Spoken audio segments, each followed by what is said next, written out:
Hello, السلام علیکم۔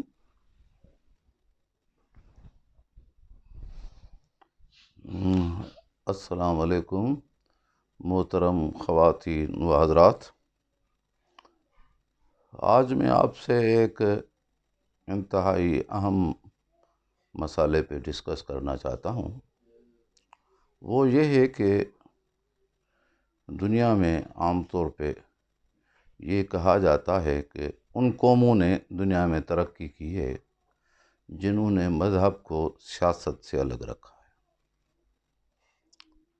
اور جن لوگوں نے مذہب کو سیاست سے ملایا ہے ان لوگوں نے ترقی نہیں کی ہے۔ اب اس کے بھی دو پہلو بنتے ہیں کہ ترقی ہم کس کو کہتے ہیں۔ سب سے بڑی بات یہ ہے۔ دوسری بات کا پہلو یہ ہے کہ آیا مذہب اور سیاست الگ الگ ہیں یا مذہب اور سیاست ایک ساتھ ہیں؟ بات ہے استعمال کرنے کی۔ تو اس مسئلے کو میں اس طرح سے دیکھتا ہوں کہ مختصراً تھوڑا یہ بتا دوں کہ جن ممالک نے بھی مذہب کو پالیٹکس سے الگ کر کے، جس کو کہا جاتا ہے، وہ ایک الگ بات ہے کہ انہوں نے مذہب کو پالیٹکس سے جدا کیا ہے یا نہیں کیا ہے، اور کتنا پریشر ہے ان کے اوپر بھی اپنے مذاہب کے پروہتوں کا، وہ ایک الگ بات ہے۔ مگر انہوں نے جو ترقی کی ہے، آیا وہ ترقی انسانی سماج کے لیے فائدہ مند ہے یا نقصان گار ہے؟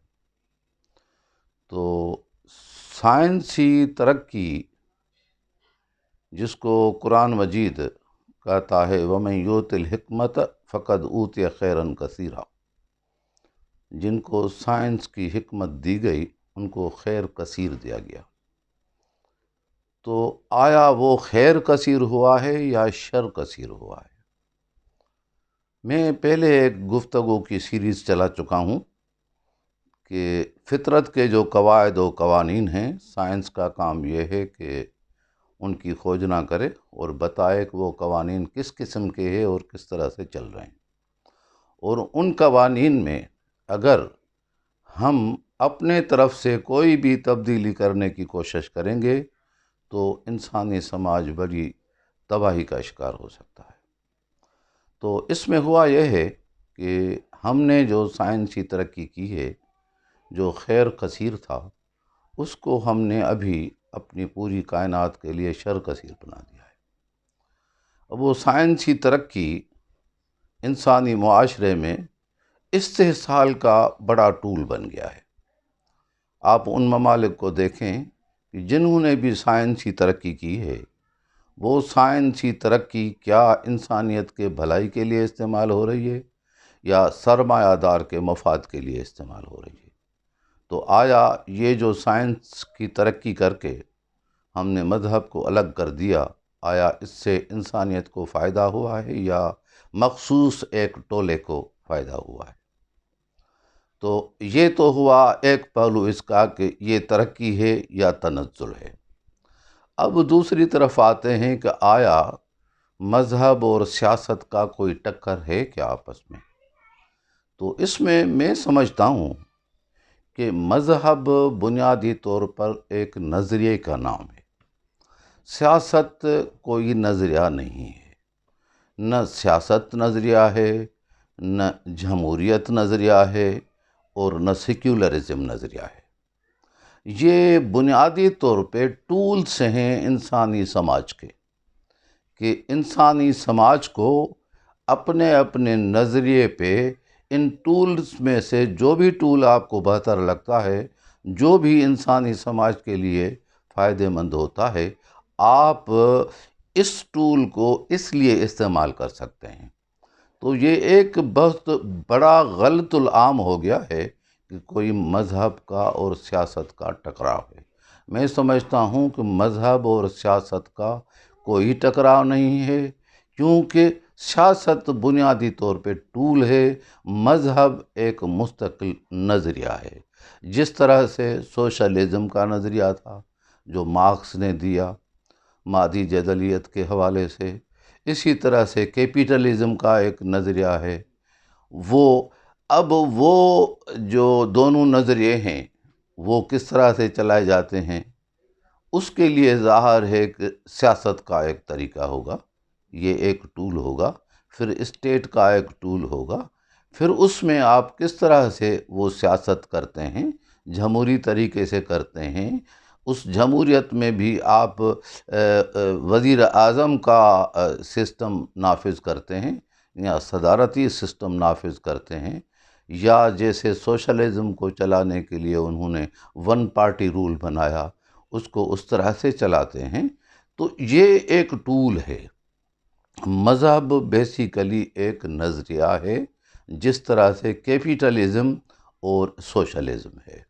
تو مذہب بنیادی طور پہ جو نظریہ ہے وہ بنیادی طور پہ کیپیٹلزم کا اس کا دونوں طرف سے ٹکراؤ ہے، ایک طرح سے مادی طرح سے، دوسرا روحانی اور سائیکالوجیکل طرح سے۔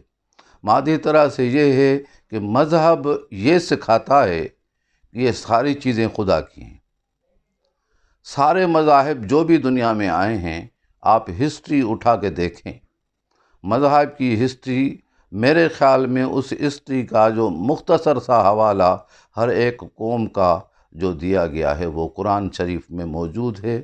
اس کے علاوہ بھی آپ بہت ساری کتابیں پڑھ سکتے ہیں کہ اس میں جو قوموں کا عروج و زوال ہوا ہے وہ کس طرح سے ہوا ہے، اور جو بھی مذہبی پیغمبر رسول اور جو مسلح جو بھی آئے ہیں، انہوں نے کیا کیا ہے اور ان کے مخالفت میں کون سی طاقتیں آئی ہیں۔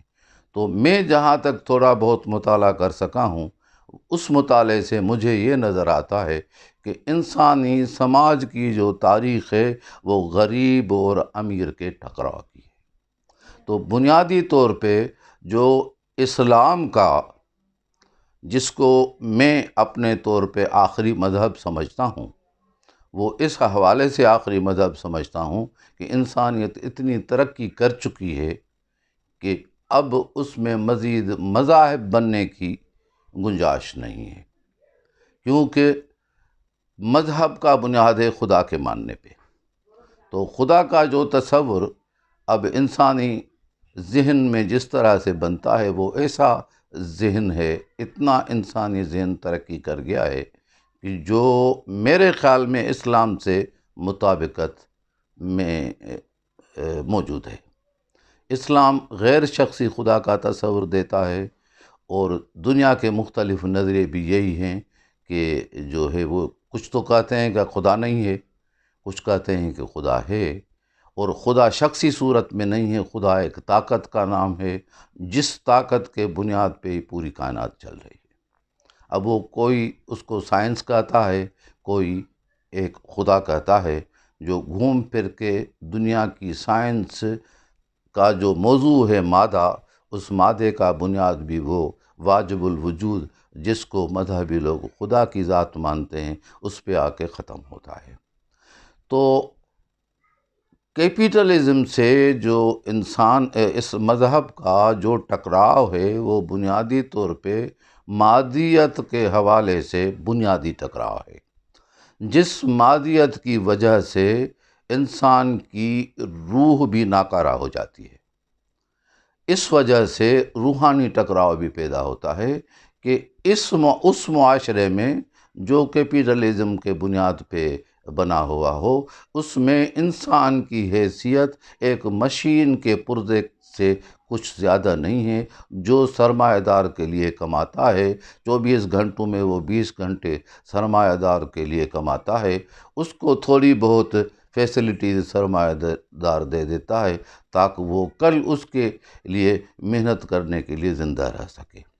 تو مذہب کا بنیادی طور پہ اس سسٹم اور اس نظریے کے ساتھ ٹکراؤ ہے، مذہب کا کوئی سیاست کے ساتھ ٹکراؤ نہیں۔ پھر آتے ہیں سوشلزم کے اوپر۔ سوشلزم بنیادی طور پہ صرف مادی نظریہ ہے۔ مذہب مادیت کے ساتھ روحانیت کو بھی شامل کرتا ہے۔ اس پہ پھر کبھی موقع ملا تو مزید گفتگو کریں گے۔ تو میرے خیال میں یہ جو بات ہے کہ مذہب کو الگ کریں، اس کا مطلب ہے کہ آپ نظریے کو الگ کریں، سائنس کو سب کچھ مانیں، جس سائنس نے انسان کو تھوڑا بہت فائدہ دے کر سوائے تباہی کے اور کچھ نہیں دیا ہے۔ وعلیکم السلام، بڑی مہربانی، اللہ حافظ۔